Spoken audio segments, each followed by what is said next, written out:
The story of Neda's death starts with the June 2009 presidential election. Among Neda's friends, skepticism ran high that they could unseat President Ahmadinejad. But then came the country's first ever televised debates.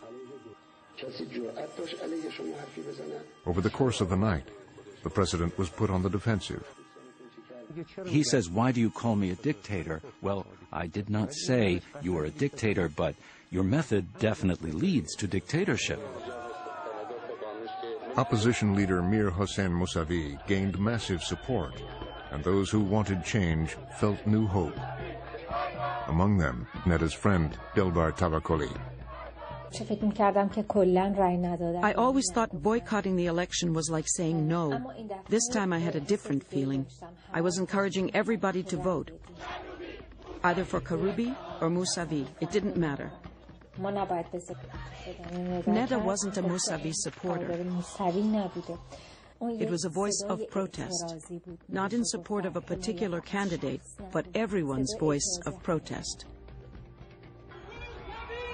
As a new opposition movement surged around Mousavi, this was no longer the election foreign journalists like Scott Peterson had been let in to cover.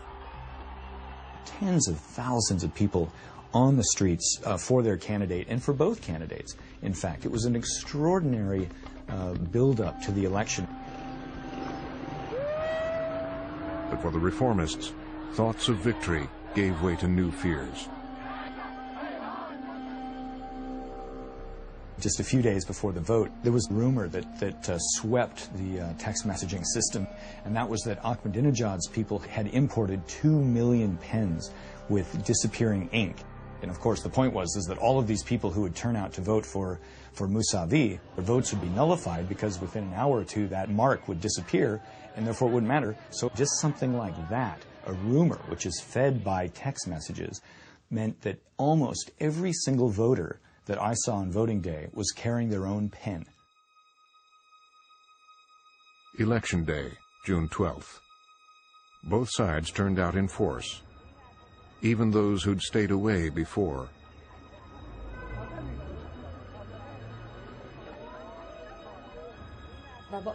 I took my ID card with full enthusiasm and went and voted. By the evening, when I found out one of my friends hadn't voted, I took her to the ballot box myself and made her vote. But government interference at the polls discouraged opposition voters. Neda's sister told us Neda was among them. Neda went to a couple of polling stations and was told that neither Mousavi or Karoubi's representative were present. She tried to vote, but wasn't able to.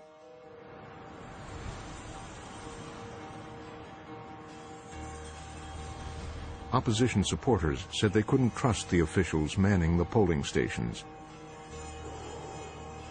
More alarming were the government paramilitaries, called Basijis, who now had been mobilized.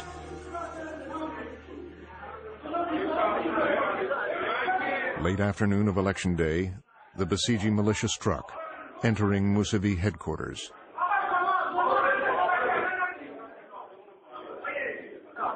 An eyewitness filmed on a camera phone as police tried to remove the Basiji, but they announced they had orders to shut down the office.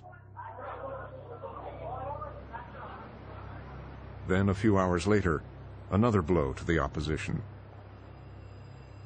State media's surprisingly early announcement of a winner. The first reports, in fact, came from Fars News, which put up an initial story saying what the actual results were. And it was well ahead of its time. Obviously, it had been prepared in advance, and it wasn't long before it disappeared.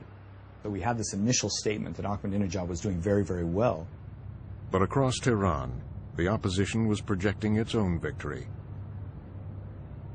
ما به هر حال خود را پیروز قطعی این میدان می‌دانیم بر اساس قرائنی که در دست داریم. In the confusion, focus fell on the Interior Ministry,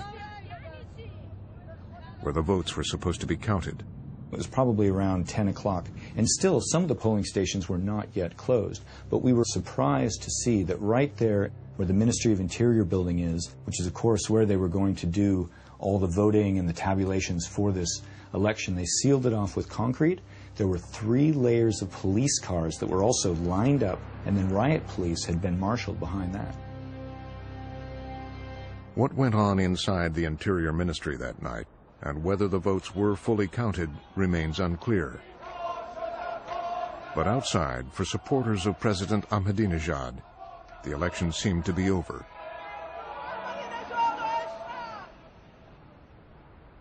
The next morning, the official results were broadcast to the world.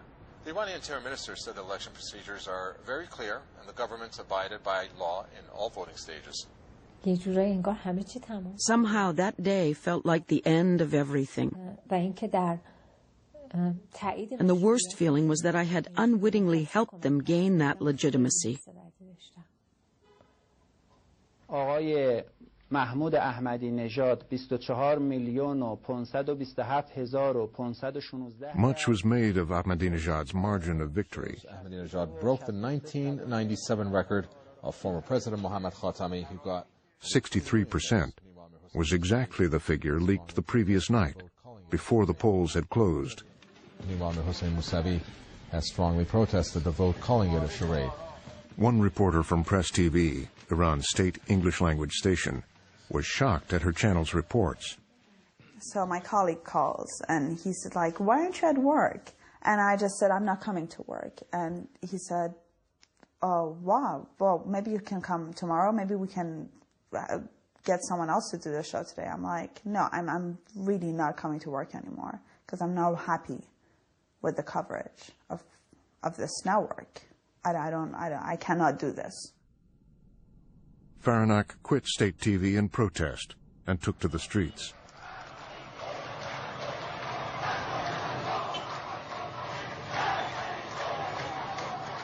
The crowd was getting bigger and bigger. People from the shops, they just shut down their stores, joined the crowd. And there were people on the buildings going like this behind the windows and stuff, and they would come down, and they were like all these old ladies. We were crying. They were like, yeah, go, go, girl. And then all of a sudden, this caravan of motorbikes just got into the crowd and started beating people.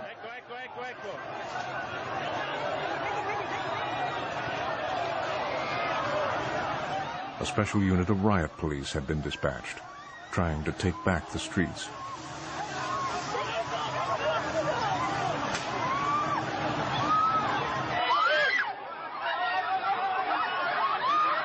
Protesters now tried to film everything on their camera phones. A sophisticated new form of resistance.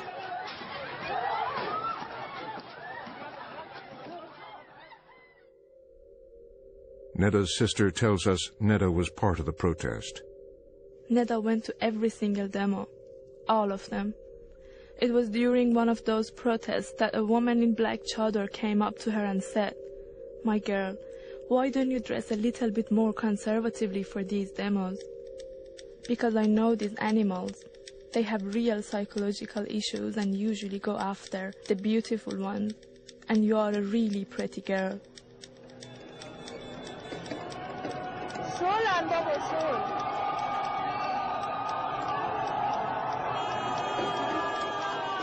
We were a few girls, and we thought that if we stand on the front line and start throwing stones,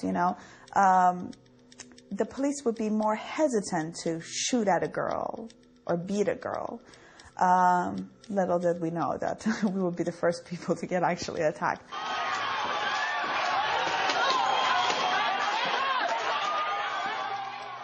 All of a sudden, I just felt something in my knee. It was so painful that I just blacked out. I passed out.